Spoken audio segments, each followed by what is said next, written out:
what's up guys, Arekkz here, and today I thought I'd take some time to talk about Mario Kart Live. I'm not going to do an unboxing because this came out last Friday. You guys have probably seen plenty of unboxings and in all honesty, you already know what's inside. There are some gates and there's a car.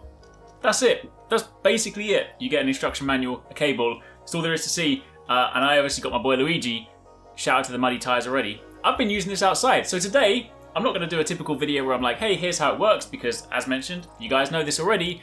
I instead decided to put it through its paces outside and see what I could do. So, if you guys do enjoy this, then a like would be super appreciated. Let me know in the comments down below. Have any of you guys picked this up? If so, tell me why Luigi is the best, because obviously he is.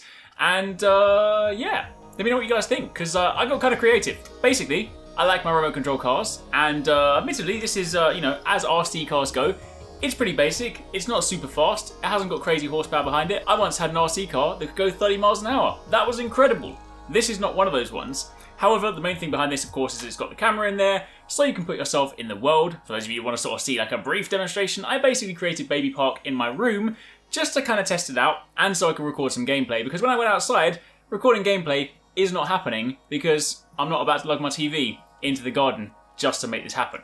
That aside, what have I learned about this device? Well, it's actually pretty good at going up ramps. Ramps are, they're cool in terms of your ability to drive around a course and just have fun with it.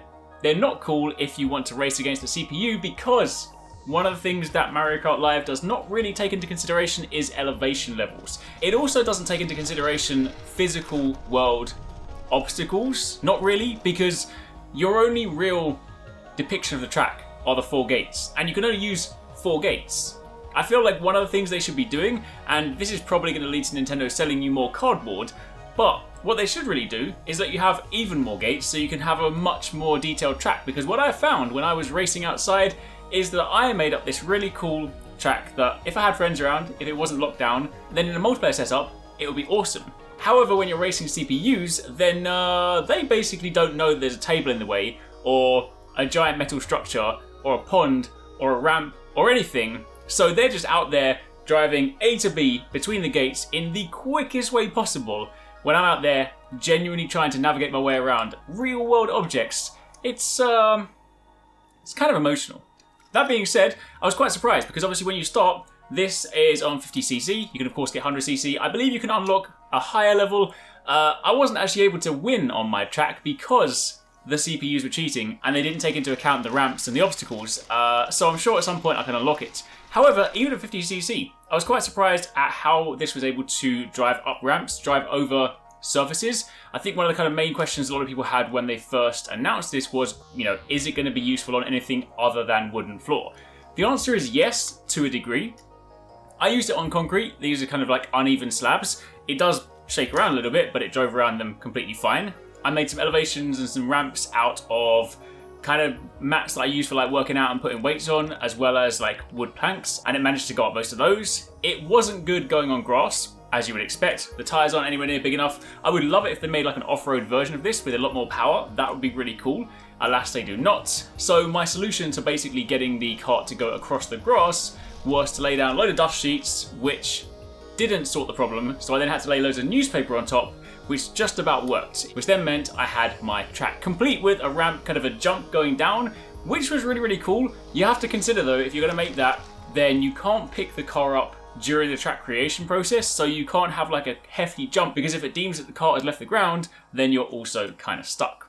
However, that aside, that's my experience with Mario Kart Live. I had a lot of fun with it, but it's definitely more a toy for inside. In fact, one other thing worth mentioning is the camera doesn't appear to have much white balance adjustment, so when you're using outside on a sunny day and it's really bright, the camera struggles to see the gates because they're just massively overexposed, so you're then driving through, and that makes it even harder to win races, because when you're driving around and the CPUs are going through the gates, the game doesn't even think I passed through a gate, it's telling me I need to go backwards, and that was kind of a shame. Anyway, that aside, despite the fact that I put this through you know, an environment it's probably not designed for, it's still kind of cool. So, for those of you that want to see it in action, then here's a little sort of compilation of my outside off-road track. Welcome to Mario Kart!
Thanks for watching, guys. I hope you enjoyed that video. Don't forget, if you haven't already done so, you can join the Arekkz Gaming Discord. We've got an awesome community over there with so many different channels for you to chat loads of different topics and different games. I'm in there, the team's in there. If you guys want to chat with us, find people to play with, it's just in general a great place to be. And of course, if you enjoyed this video, don't forget to turn on those notifications so you don't miss any of our future uploads.